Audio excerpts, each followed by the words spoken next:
ভাই আপনার ফোনের মধ্যে যে জিমেইল অ্যাকাউন্টটা আছে এই অ্যাকাউন্টটা যদি কেউ ইউজ করে তাহলে আপনার এই জিমেইলের সাথে যত কিছু এড করা আছে চাই ফেসবুক আইডি হোক বা ইউটিউব চ্যানেল হোক বা অন্যান্য আরও অনেক কিছু সমস্ত কিছুর অ্যাক্সেস সে নিতে পারবে, যার জন্য আপনার ফোনের জিমেইল অ্যাকাউন্টটা সিকিউর রাখা অত্যন্ত প্রয়োজনীয়।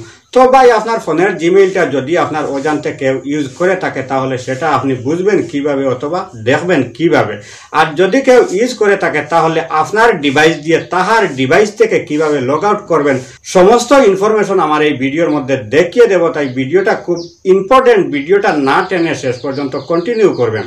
তো আমি যেটা বললাম সেটা ইনকোয়ারি করার জন্য অনেক সিস্টেম রয়েছে, সব থেকে সহজ সরল যে সিস্টেমটা আছে সেটা আমি আপনাদের মাঝে দেখিয়ে দেব।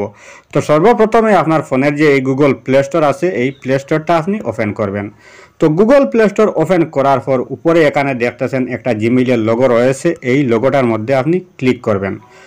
তো জিমেইলের লোগোতে ক্লিক করে দেওয়ার পর এই পেজটা চলে আসবে। উপরে এখানে দেখতেছেন একটা জিমেইল অ্যাকাউন্ট দেখাচ্ছে। তো আপনার ফোনে যদি একাধিক জিমেইল থাকে তাহলে এই সাইটে এখানে দেখতেছেন একটা তীর আইকন রয়েছে, এই তীর আইকনের মধ্যে ক্লিক করবেন। তো ক্লিক করে দেওয়ার সাথে সাথে এখানে আপনার ডিভাইসের সমস্ত জিমেইলগুলি চলে আসবে। তো যে জিমেইলটার আপনি ইনকোয়ারি করবেন সেই জিমেইলটা আপনি প্রথমে চুজ করবেন।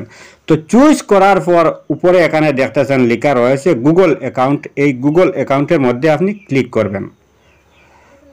তো গুগল অ্যাকাউন্টে ক্লিক করে দেওয়ার পর এই ইন্টারফেসটা চলে আসবে। এখানে দেখতেছেন কয়েকগুলো অপশন রয়েছে, এই অপশনগুলো আপনি সামান্য বাম দিকে ব্যাক করবেন। তো ব্যাক করে দেওয়ার পর এখানে দেখতেছেন একটা অপশন লেখা রয়েছে সিকিউরিটি নামে, এটার মধ্যে ক্লিক করবেন। তো ক্লিক করে দেওয়ার পর এই পেজটা চলে আসবে। পেজটা আপনি স্ক্রল ডাউন করে নিচের দিকে চলে আসবেন। তো নিচের দিকে চলে আসলে নিচে এখানে একটা অপশন লেখা রয়েছে ম্যানেজ অল ডিভাইস, এটার মধ্যে ক্লিক করবেন। তো ম্যানেজ অল ডিভাইসে ক্লিক করে দেওয়ার পর এবার উপরে এখানে দেখাচ্ছে একটা ডিভাইস, এটা হলো আপনার নিজের ডিভাইস। আর আপনি ছাড়া নিচে যদি এখানে কোনো ডিভাইস দেখেন তাহলে ভেবে নিতে হবে যে আপনার এই জিমেইলটা অন্য ডিভাইসে লগ ইন করা আছে। তো সেই ডিভাইস থেকে আপনার এই জিমেইলটা কিভাবে লগ আউট করবেন এই সাইটে এখানে দেখতেছেন একটা এরো আইকন রয়েছে, এইটার মধ্যে ক্লিক করবেন। তো এরো আইকনে ক্লিক করে দেওয়ার পর এবার এখানে দেখতেছেন লেখা রয়েছে সাইন আউট, এটার মধ্যে ক্লিক করে দেবেন। তো সাইন আউটে ক্লিক করে দেওয়ার পর আবারও এখানে লেখা চলে এসেছে সাইন আউট, এটার মধ্যে আবারও ক্লিক করবেন। তো এই সাইন আউটে ক্লিক করে দেওয়ার সাথে সাথে সেই ডিভাইস থেকে আপনার এই জিমেইলটা লগ আউট হয়ে যাবে। এইখানে দেখতেছেন আমি যে এই ডিভাইস থেকে সাইন আউট করেছিলাম এখানে এই ডিভাইসে সাইন আউট লেখা দেখাচ্ছে।